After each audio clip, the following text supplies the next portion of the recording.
Bonjour Tina, bonjour tout le monde. Bonjour à tous, merci de nous suivre et de partager cette émission à votre entourage. Aujourd'hui, on va vous parler des relations authentiques. Exactement. Les relations authentiques, parler de la base d'une relation, ensuite les défis qu'on rencontre dans une relation, et puis une fois qu'on a relevé ces défis, qui on devient. Super. Pourquoi on a choisi de parler de ce sujet alors, Shirley ? Parce que les relations, ce sont les bases en fait qui font qu'on est on est en relation avec les personnes qui sont autour de nous. On est lié d'une certaine manière déjà à soi-même et puis ensuite à toutes les personnes qui nous entourent. Et pour être dans cette liaison, on va dire entre guillemets, c'est en travaillant sur nos relations. Et les relations, partir de la base, savoir qu'est-ce qu'une relation. Et pour moi, la base, c'est la communication. Exactement. Pour toi, ce serait quoi ? C'est la communication, c'est l'écoute active et tout ça, ça va aussi nous aider à avoir et à construire de bonnes relations, comme tu disais, dans toutes nos relations, qu'elles soient professionnelles, amicales, personnelles, relationnelles avec nos enfants. Exactement. Et aussi avec notre cher et tendre, si on a. Exactement. Voilà. Donc les bases, pour revenir à ta question, pour moi, c'est donc, comme tu dis, la communication, qu'elle soit bienveillante, assertive, l'écoute active et l'empathie. Ouais. Je regroupe justement dans la communication parce que pour communiquer, il faut savoir communiquer. C'est vrai que ça s'apprend. Et la communication comprend l'écoute et la parole. Donc on va parler, mais l'important est de savoir comment est-ce qu'on va parler. On ne peut pas se permettre, par exemple, de juste, entre guillemets, vomir ce qu'on a à dire. C'est bon, voilà, je te balance tout ça, et puis prends ce que je te dis. C'est important de pouvoir aussi prendre en considération les émotions de l'autre, nos propres émotions, et d'être dans une recherche de construction de relations saines.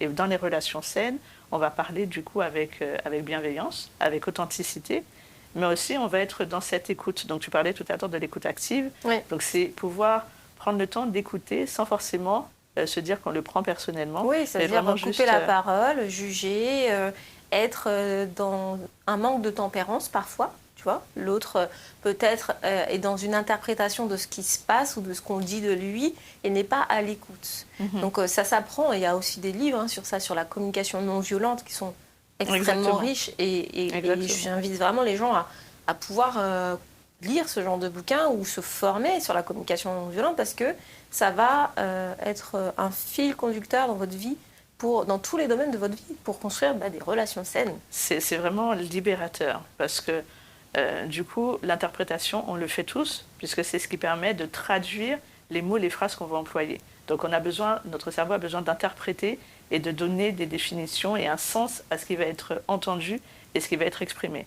Maintenant, au-delà de ça, c'est vraiment le côté, on va dire, sur l'assertivité, c'est d'être, ok, je prends le temps d'écouter ce que tu as besoin de partager avec moi. C'est ça. Et dans la manière dont je vais ensuite communiquer avec toi, je vais faire en sorte d'user de bienveillance. Moi, je dirais aussi de reformuler. L'assertivité, c'est aussi apprendre à reformuler et aussi avoir une espèce de confiance. C'est ça, la communication assertive, c'est pouvoir bien positionner ses mots. Et ça s'apprend, hein. C'est pas des choses moi, je sais que j'ai été formée, j'ai fait une formation sur ça, parce que c'est pas des choses évidentes. Des fois, on est en réaction par rapport à nos émotions. Et donc, quand quelqu'un nous dit quelque chose et qu'on le prend mal, on est toujours... on va se refermer un petit peu. Se refermer, ou tu as des gens qui ne se referment pas, qui sont dans un manque de tempérance, qui parlent mal et qui vont te répondre avec beaucoup de colère. Donc ça aussi, ça fait partie de la gestion des émotions. Exactement. Donc moi, je dirais aussi qu'il y a, dans cette communication-là, c'est apprendre à gérer ses émotions. C'est vrai. Apprendre... Je pars surtout du principe. Oui. Ouais, voilà. Ouais, c'est le mot gérer. On en parle souvent, mais c'est vrai, on est tombé d'accord sur ça. Sur le fait que gérer, c'est pas le mot. C'est pas le mot, c'est Moi, vrai. je parle d'apprivoiser ses émotions. Je les apprivoise. Ou accueillir. Parce qu'une fois que j'apprends à accueillir mes émotions, je vais les apprivoiser pour savoir comment est-ce que je peux jongler avec mes émotions. Parce que c'est possible de jongler avec elles. Donc, on est humain. Donc, on va d'abord accueillir le fait que telle chose m'a vexé, telle chose m'a mis en colère, telle chose ne m'a pas plu, telle chose me passe au-dessus de la tête. Donc j'accueille ces émotions-là. Et ensuite, je prends conscience de la manière dont je suis en train de les accueillir et ce que ça m'envoie comme message. Et là, ensuite, je prends le temps de les apprivoiser et de choisir, est-ce que je veux rester dans cette énergie-là? Est-ce que je veux rester dans cette émotion et continuer de véhiculer cette émotion-là parce que ça m'apporte une énergie qui me fait du bien, ou alors ça m'apporte une énergie qui me fait du mal, mais à ce moment-là, je suis OK de vivre avec cette énergie-là. Ouais.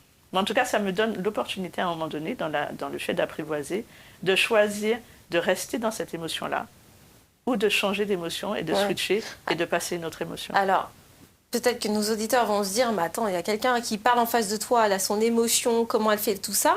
Parce qu'on est, si je reprends un peu les termes en neurosciences, c'est notre cerveau limbique qui va des fois réagir, être en réaction, et c'est pas des choses évidentes. Donc c'est vrai que ce que tu dis, c'est apprivoiser, accueillir, et c'est pas des choses qu'on acquiert comme ça du lendemain. On vous donne juste des tips, parce que bien évidemment...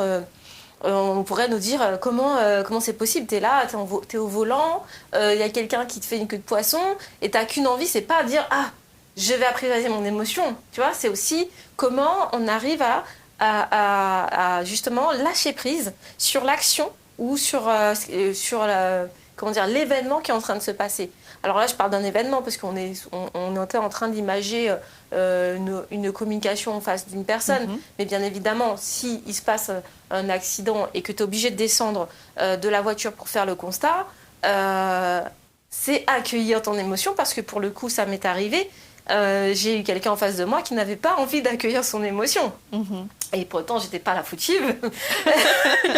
Mais en soi, ce que tu dis, c'est très important.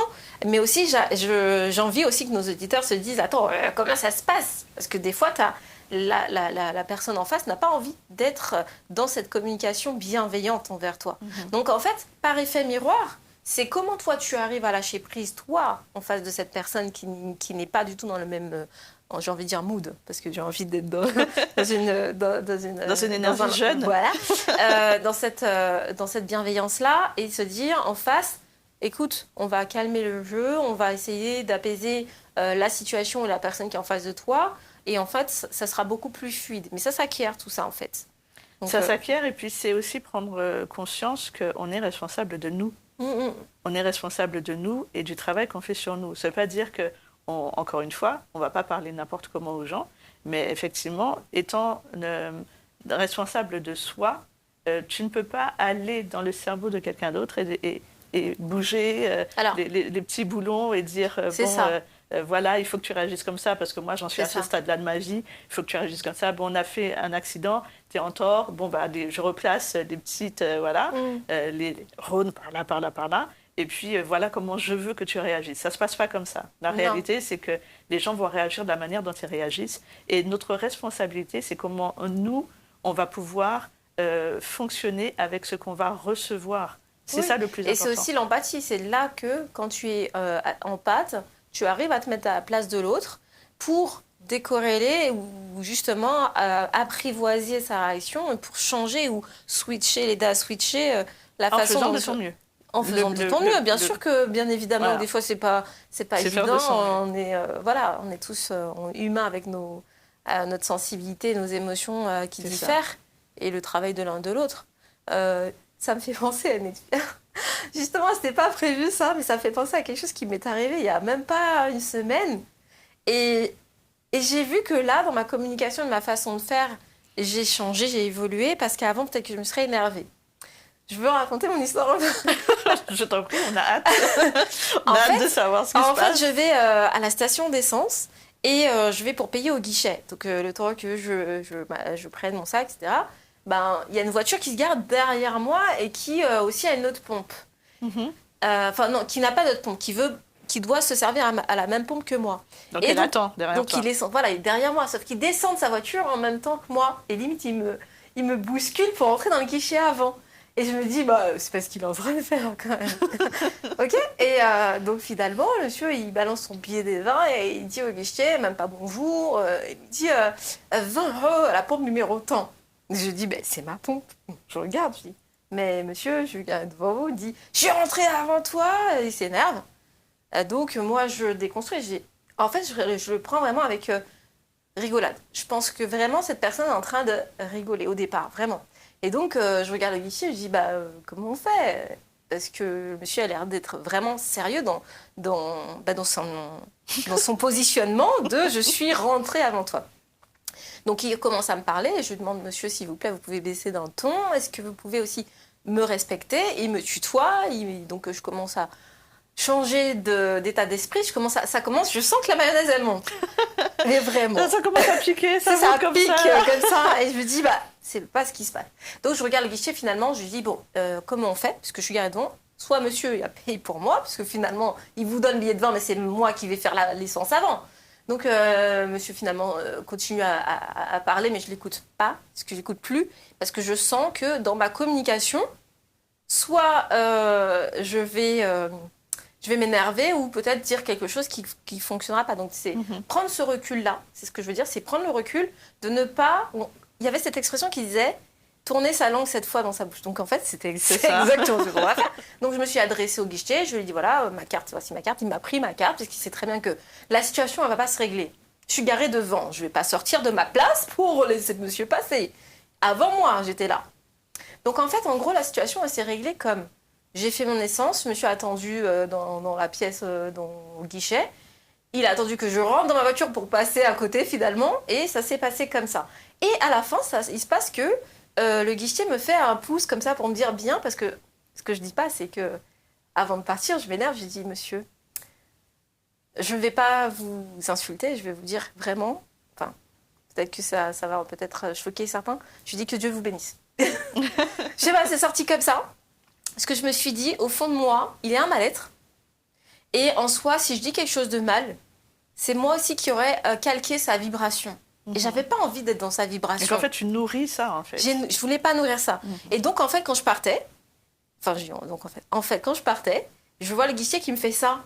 Et du coup, je fais ça. Et le monsieur me klaxonne et tout, en mode énervé, parce que il faut que je me dépêche au lieu de faire des pouces. Mais j'ai fait ma pouce.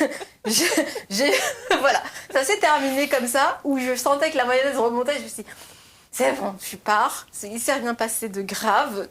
Tu as envie, il t'a pas touché. Il y a rien de grave. C'est son énergie. Il a envie de passer sa colère sur toi. Et tu n'es pas rentré dans son jeu, donc tant mieux. Donc ça fait partie de choses qu'on transcende. Et je ne sais pas pourquoi on te racontait, parce que je ne t'avais pas lu en aparté pour raconter cette histoire. Mais je trouve que c'était... Mais ça, pour moi, ça illustre parfaitement. C'est en ça que je dis qu'on est responsable de soi. Et effectivement, on peut avoir un impact positif comme on peut avoir un impact négatif sur une personne en face de nous. Et là, tu illustres bien les personnes qui sont hors de cette communication-là. Donc au moment où la communication elle est rompue ou elle est inexistante, c'est comment est-ce que je fais moi pour ne pas prendre personnellement tout ce bagage-là qu'il envoie. C'est ça. Parce que concrètement, c'est pas à toi personnellement qu'il en veut. C'est pas à toi personnellement qu'il envoie quoi que ce soit.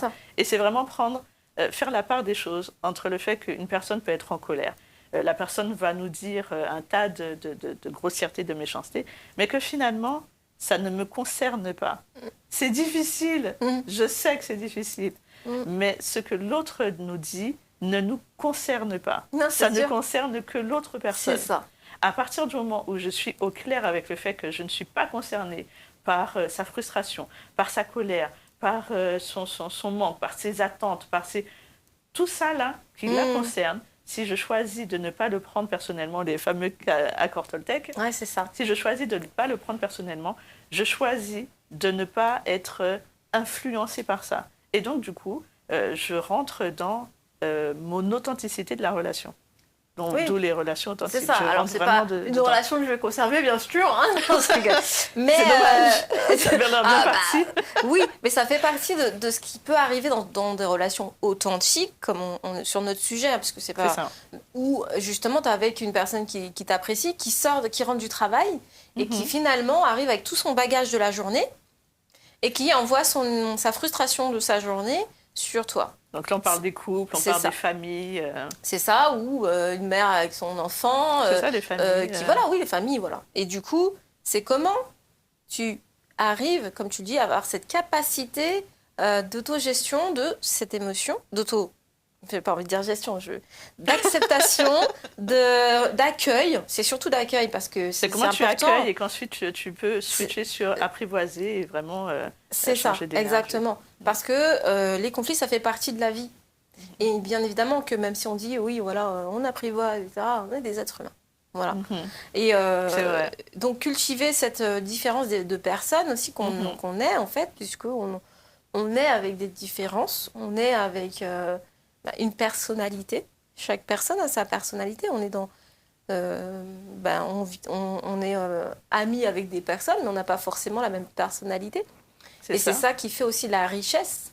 La richesse, la complémentarité. La complémentarité dans les discussions. Toi et moi, on a aussi 2 personnalités différentes. On a aussi des façons de construire notre raisonnement de façon différente.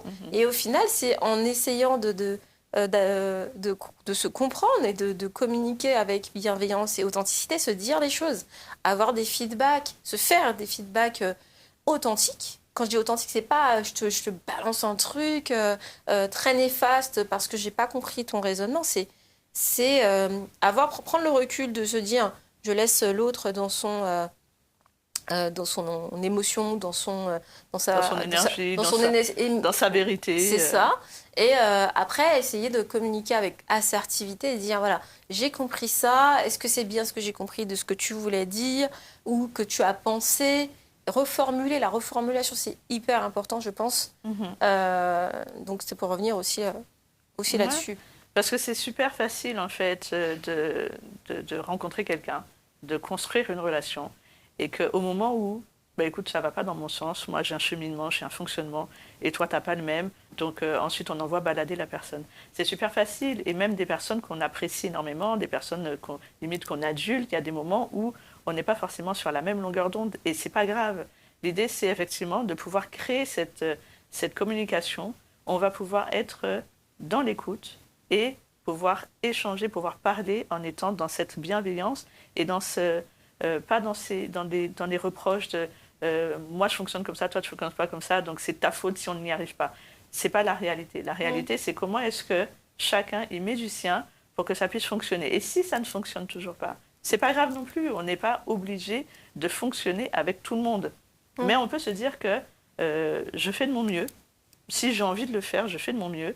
Et je vois comment ça évolue, comment ça se passe. Et si ça ne se passe pas, c'est pas grave, mais au moins, on n'est pas obligé non plus de se quitter en s'insultant, en se crachant dessus ou en je ne sais pas quoi. C'est vraiment, OK, on ne fonctionne pas de la même manière et peut-être que là, en ce moment, je n'ai pas envie de faire différemment parce que je suis dans un cheminement qui m'est propre et j'ai envie d'aller au bout de ce qui est important pour moi. Et c'est être OK sur ça aussi. C'est être dans cette acceptation. L'acceptation. Justement, on a fait un épisode sur l'acceptation de soi, donc on vous invitera à le regarder, à liker, à le partager. Et partager aussi vos avis, vos témoignages et différents tips que vous avez pour les autres. C'est ça.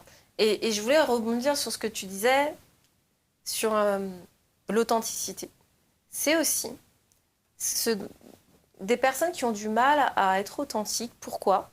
Selon moi, c'est dans cette peur d'être rejeté. Bien sûr. D'être dans cette peur de ne pas plaire. Et on en revient aux blessures, on en revient au driver, message contraignant, dont je parle dans d'autres épisodes par rapport aux neurosciences. C'était le premier épisode qu'on avait fait. C'est ça, le premier épisode où cet aspect où on a envie d'être parfait, de faire plaisir, d'être fort et d'à tout prix, en fait, ne pas faire pour soi, mais pour faire plaisir à l'autre. Et donc, c'est dans cette, j'ai envie de dire, dichotomie, d'être pas soi, de pas être dans une relation authentique, tout ça parce qu'on veut plaire à l'autre. Et donc, c'est en ça qu'on se perd.